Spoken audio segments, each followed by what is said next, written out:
E um salve, salve, salve, gente boa, seja bem-vindo, muito bem-vindo ao canal. Nesse vídeo nós vamos falar a respeito do seguinte: Jesus é Deus, igual ao Pai. Vamos pensar sobre isso? Vem comigo até o final, não sai daí.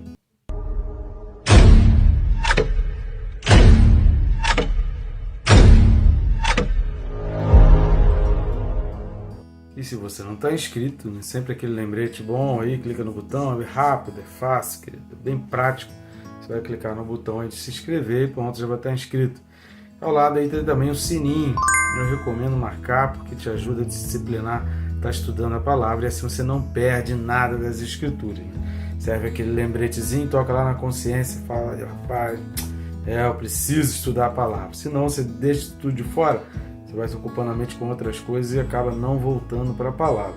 Peço sua ajuda aí, sua gentileza, para estar curtindo, comentando, compartilhando, envie esses vídeos ou esse ou outro vídeo nas suas redes sociais, espalhe, encomende para alguém, mande para alguém e que sirva como base de estudo para você e para aquelas pessoas para quem você compartilhar. O nosso objetivo é ser bênção na vida das pessoas e estar ajudando as pessoas a conhecerem mais das Escrituras. Vamos junto nessa?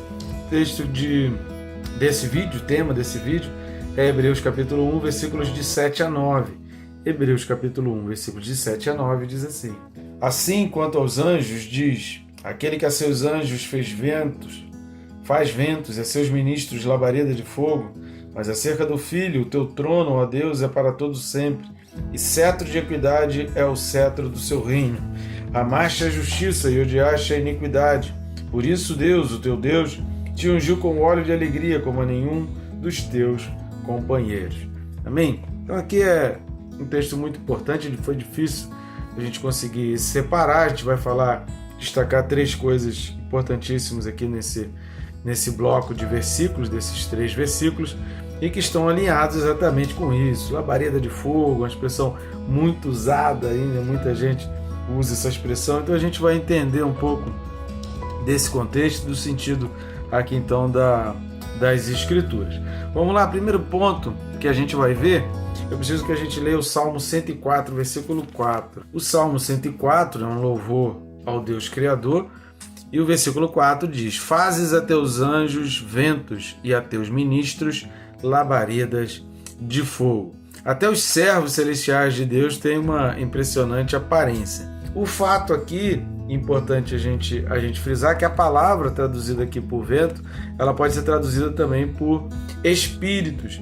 E a palavra labareda, ou labareda de fogo, ou chama, ela dá exatamente o sentido da mutabilidade e o sentido de que aquela chama pode apagar, que aquela chama a qualquer momento ela pode se apagar, que ela é dependente. Todo fogo ele é dependente de combustível, é dependente de alguma coisa.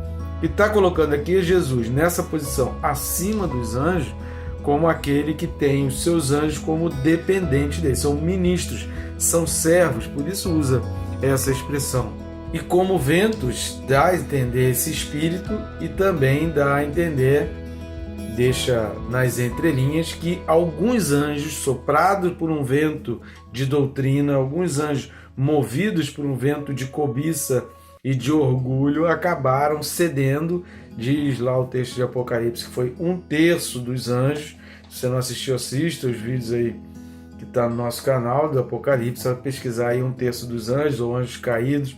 Procura por essas expressões que você vai se deparar com essa explicação. Então 1/3 dos anjos acabou sendo levado pelo vento da cobiça, do orgulho, pelo vento da manifestação ali de Satanás, que distorceu toda aquela história e conseguiu convencê-los, diz o texto de Ezequiel, pelo seu comércio, pela sua lábia, pela sua persuasão, seu poder de persuasão. Satanás então conseguiu persuadir 1/3 dos anjos e levou esses anjos com ele.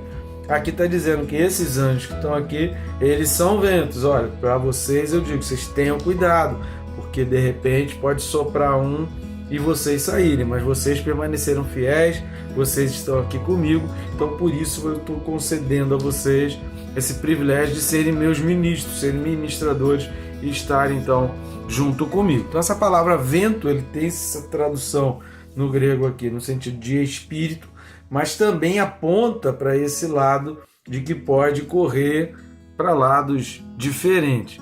E o labareda de fogo aqui aponta para essa questão de que é dependente. Ser labareda de fogo é ser totalmente dependente do poder de Deus, é o poder de Deus que direciona, é o poder de Deus que acende então a chama, é o poder de Deus que faz todas as coisas. O versículo 14 aí desse capítulo 1, que é o último desse início, ele vai falar exatamente dos espíritos ministradores e apontar exatamente nessa direção. Então a gente vai falar um pouco mais a respeito disso aí no versículo 14. Mas a ideia principal aqui é que os anjos estão muito abaixo do Filho real, do primogênito, muito abaixo do unigênito, que não tem essa dependência, porque ele é o próprio Deus. E é o que a gente exatamente vai falar no segundo ponto, porque está falando que acerca do Filho, o teu trono, ó Deus, ou seja, Deus dizendo para Deus dizendo para Jesus que ele era Deus. Estão entendendo? Isso aqui está dentro do Salmo 45, versículos 6 e 7. Vamos lá para Salmo 45, 6 e 7. O teu trono, ó Deus, é para todo sempre. Cetro de equidade é o cetro do teu reino. Amas a justiça e odeias a iniquidade. Por isso, Deus, o teu Deus, te ungiu com o óleo de alegria, como a nenhum dos teus companheiros. Aqui está falando do ungido. Esse texto está falando do ungido e sua noiva, está falando das bodas. É por isso que essa questão do óleo de alegria está associado com as bodas do Cordeiro, está associado com a vinda e a volta de Jesus Cristo, está associado com o momento glorificado, o momento pleno, o momento da realização plena da obra de Jesus, que é o momento que estaremos no céu com o diabo vencido e os seus anjos todos no inferno, e vai estar sendo fechada a questão ali. Se você não entendeu muito bem isso, assista os vídeos que temos no canal aí do 19 em diante. Você vai ver que Deus ele faz de tudo, faz de todas as maneiras para não ter a menor possibilidade de novo de haver uma falha, de haver um pecado. Deus cerca de todos os lados, mas o óleo de alegria aponta para o casamento, aponta para as bodas, aponta para a volta de Jesus. Esse Salmo 45 está falando de Jesus como Deus, e isso é muito importante, porque já desde pouco depois de Jesus começou a surgir uma corrente chamada de gnósticos.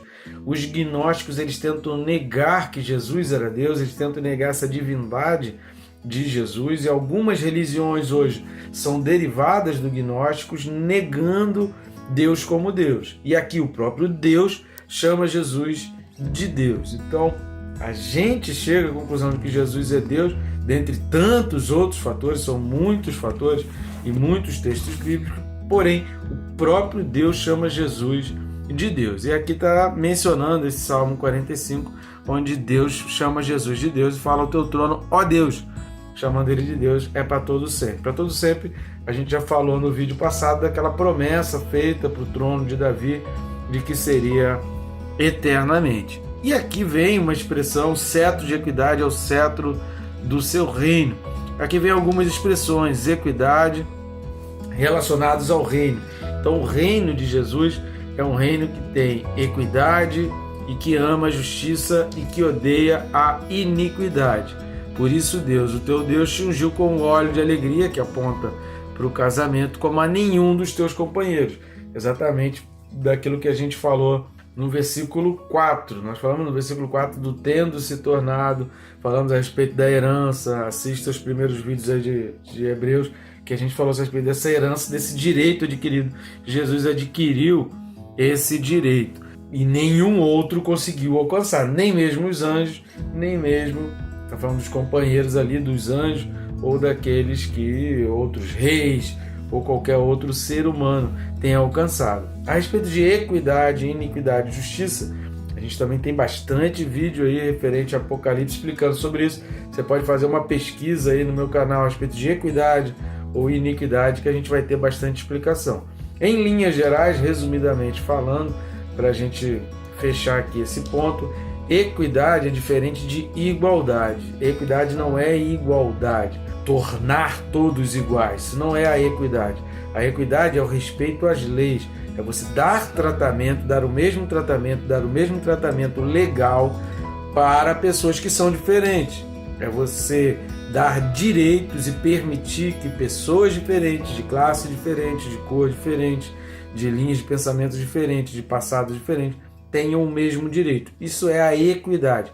A iniquidade é aquele tipo de justiça que pende mais para um lado do que para o outro, sabe? É aquele tipo de justiça como a gente tem visto aí num país tão distante, em que determinados repórteres falam mentiras, depois eles se corrigem ali, mas eles não são punidos, eles não são perseguidos, eles não são caçados, eles não são nem demitidos da emissora de TV que eles trabalham. E outras pessoas falam a verdade, mas é uma verdade que não poderia ser dita naquele momento, e aí essas pessoas são canceladas, são excluídas, têm suas redes sociais fechadas. Ou seja, qual a lei que usou para um lado e que usou para o outro? Não tem lei nenhuma que diga isso. Não existe lei que determine esse parâmetro, mas alguém iníquo começa a falar: essa pessoa, esse lado, esse tipo de ideologia vale tudo, esse outro tipo de ideologia que não vale nada. Então qualquer coisa que esse outro fizer aqui, eu vou procurar como crime, eu vou taxar como crime, eu vou fazer algo aqui que vai incriminar e pronto, acabou, porque eu não gosto, porque simplesmente assim, a equidade não tem nada a ver com isso. A equidade tem, não é porque eu gosto ou eu não gosto, não é porque está de um lado ou do outro. Tem que ter o direito para todos, o direito é igual para todos. A livre expressão, eu posso não concordar com o que você fala, posso não concordar com a sua opinião, mas eu jamais vou concordar com alguém que queira tirar o seu direito de expressar a sua opinião. Isso é equidade. Eu posso discordar, a discordância faz parte da vida. O crescimento, ele é decorrente, os degraus eles começam a surgir à medida que as pessoas discordam. Então a equidade não tem a ver com a igualdade. Não confunda a equidade com a igualdade. Igualdade quer colocar todo mundo no mesmo bolo, no mesmo pacote e querer dar um tratamento ali, o mesmo tratamento para pessoas que são diferentes. A equidade, ela usa as mesmas leis para todos os lados. Ela oferece oportunidade, mas ela entende que as pessoas são diferentes, que algumas pessoas vão mais longe, outras não, mas isso faz parte da equidade, o respeito às diferenças, o respeito que as pessoas são diferentes. A iniquidade não tem lei, é como o livro 1984 do George Orwell. Fala uma coisa, existe o Ministério do Amor, existe o Ministério da Verdade, mas a função do Ministério do Amor é matar todo mundo que pensa diferente, é acabar com os inimigos. A função do Ministério da Verdade é propagar mentiras com o único objetivo de convencer as pessoas e de colocar as pessoas dentro de uma caixa, de manipular e controlar pessoas. Para isso existe o Ministério da Verdade. Então a gente está muito perto disso no mundo que a gente vive. Não estou falando só de Brasil, mas se você não assistiu, assista. Os vídeos estão aí no Apocalipse sobre 666 e sobre iniquidade. Você vai ver que a gente fala muito mais sobre isso. E você vai ver que o livro do Apocalipse já apontava, profetizando para esses momentos, para que dias como esses e até piores a esses dias viriam a surgir. Só que aqui está falando que o reino de Jesus, ele tem o cetro de equidade, e isso é o que é o cetro do reino. O que é o cetro do reino? É o que vai guiar o reino, é o que manda no reino, é o que coordena as coisas do reino. E ele ama a justiça e odeia a iniquidade. Por isso Deus ungiu. Essa expressão aqui, ungiu, vamos dar uma lida em Atos 10:38. Fala assim, ó: como Deus ungiu a Jesus de Nazaré com o Espírito Santo e com poder, o qual andou por toda parte fazendo o bem e curando a todos os oprimidos do diabo, porque Deus era com ele. Essa palavra ungiu aqui está falando de eleição, foi colocado numa posição. Porque antes do nascimento de Jesus não havia o Jesus de Nazaré. Então, quando Jesus ele é colocado naquela posição, ele é colocado ali, ele é então eleito, ele é ungido. Isso não significa que o Espírito Santo não estivesse nele, isso não significa que ele não fosse Deus, mas que naquele momento, dentro da linha histórica da humanidade, Deus o elegeu para aquilo dali. Então, essa unção, ela vai ter muito a ver, ela vai estar muito ligada a esse tipo de coisa. A palavra unção tem também essa linha. Porém, aqui está falando também do óleo de alegria, ungiu com óleo de alegria, apontando para as bodas, apontando para o casamento. A alegria do Senhor, ela tem o seu ápice, ela vai culminar nas bodas do Cordeiro e no encontro da noiva com Cristo. Qualquer coisa que passe, querido, diferente de noiva e de noivo, dessa união, desse casamento, vem do maligno. Então aqui está apontando para esse casamento, e quando fala que ungiu com óleo de alegria, está apontando para esse fim. Próximo vídeo nós vamos falar a respeito do versículo 10, e a gente vai complementar, e é muito importante para entender também esse. De qualquer maneira, nunca assista um único vídeo, assista os vídeos anteriores, os posteriores e aqueles que a gente vai mencionando aqui, pedindo você para assistir, para complementar, para que o entendimento se feche. Um único vídeo pode gerar um pouco de distorção no entendimento. Nosso objetivo aqui é abençoar a tua vida, e é isso que nós desejamos, que você seja ricamente abençoado. Amém?